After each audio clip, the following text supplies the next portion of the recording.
story and realise I'm standing in the middle of about 1 million ants. I don't know what's crawling around at my feet. They're only small, buggers. Funny, just stopped over another more plains to get a great view over what's here and where I've been travelling over the last morning anyway. Done about 500k and probably got another 500 go. It's only about lunchtime, it's about midday, so just sort of crack on and see how far I can get in the morning. Yeah, as you can see, this is the sort of landscape we've just been going through. It's broken up a little bit out there. Just looking out over a small town called Madura, which you can see it's just a tiny little spot there. Just been speaking to a German motorcyclist who's coming from the Adelaide side. It was absolutely hammering down with rain. He couldn't get going this morning for a couple of hours, so that sort of stopped him from travelling.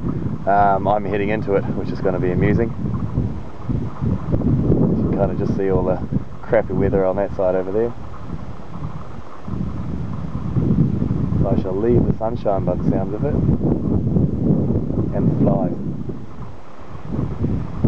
But it's amazing. I do love this sort of thing, this sort of, yeah, that location. And behind me, just that way the earth drops down, it's just barren landscape, nice and flat. It's perfect for me, for inspiration for where I'm heading into. Not quite as, you know, dry and arid as the deserts of what inspired me in the first place, is sort of out through, you know, Jordan, Egypt and Syria and places like that. But to be honest, the beginning scene of the Brothers Bond, that's it really. They drop down just onto the flatness and head towards Saran.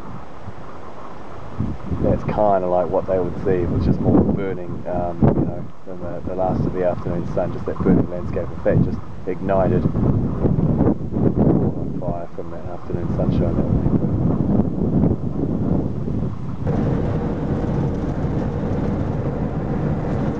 And so I continued on, following the storm's path toward Adelaide. The road threw everything it could at me. It's airfields, uneven surfaces. It even tried putting corners on my way. But it wasn't long before my journey was brought to a not so unexpected end.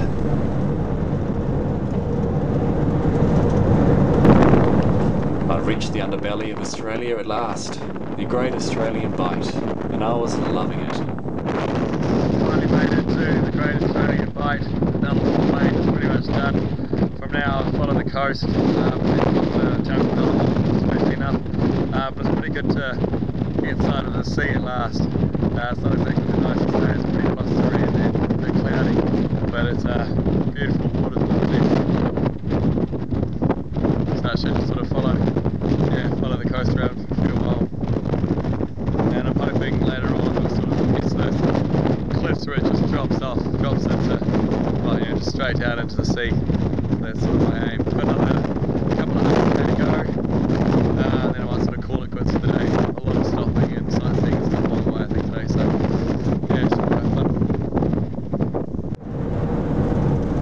So I continued east, avoiding the Australians out on their Sunday drive, searching the coast roads for another spot to stop and find the dramatic cliffs that I was so desperate to see.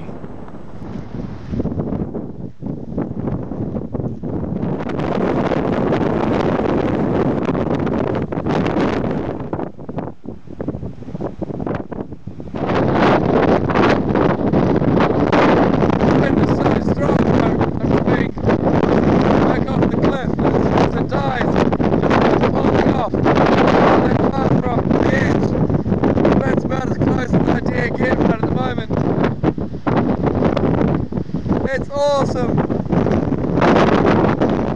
I was determined to find another more sheltered spot to film, and was finally rewarded by the most spectacular sight on the entire Nullarbor crossing. Well, I found at last a place to show you kind of what the cliffs of Hayveld are like. I haven't seen this really since in my early 20s, partying away in a town called Lagos, just to the west of that in Portugal, with the Atlantic waves smashing into the cliffs. Here's the Tasman Sea, not quite as large as it was that day back in Portugal, but you can see how the world of Hayveld is created. Mountains high up and then just collapses down into nothing, whether it be into the sea or the desert wastelands or the grassy plains of the flatlands. It's treacherous and unbelievably awesome.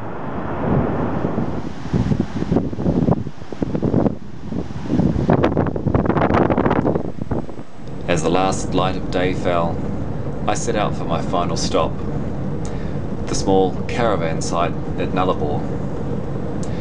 It was a beautiful evening, and I said goodbye to what had been a spectacular day. When dawn broke, I tried to continue filming the sights Australia had to offer, but somehow the locals weren't too keen on having a Kiwi running freely on their land. This is the head of their Great Australian Bike, and I'm trying to join it, but the amount of... At this point, I felt words could not express the joy I felt at being able to relax in the sun and enjoy this magnificent view. In summary, I think I was saying something like, how's the serenity?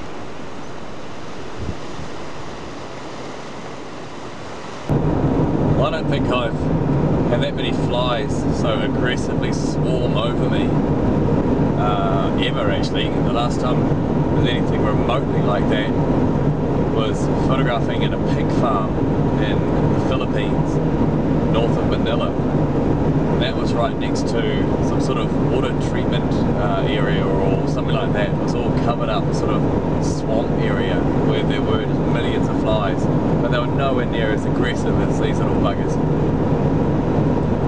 It's pretty much ruined any enjoyment of seeing the cliffs, seeing the bite. It looks like a lovely area, but I didn't really see it. I was just continuously swatting those flies off, and that's all the way sort of 200 metres down the track as soon as you left the car. And it pretty much just makes me not want to get out of the van, not actually go and see the rest of the country, so it just wasn't enjoyable. It's a nice enough scene. I enjoyed it the other day when the wind was so strong that the flies couldn't actually get to you, but I imagine that's the only reason why I enjoyed it. Otherwise I'll just be as pissed off as I am now. It's just horrible. So yeah, there's a few spots to see, but to be honest, if I can't drive up and be a Japanese tourist and just stand in the van and look at it from the road, I really ain't gonna bother. Okay, let's turn that rant into a bit of a positive spin.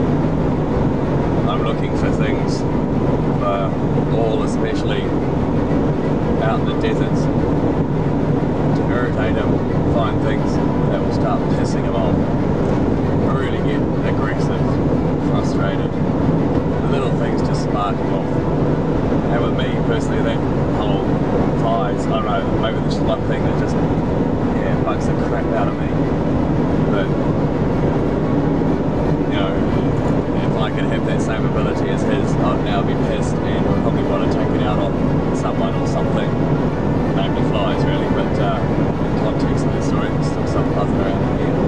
Context of the story in the book, you know, that's possibly something I can kind of use.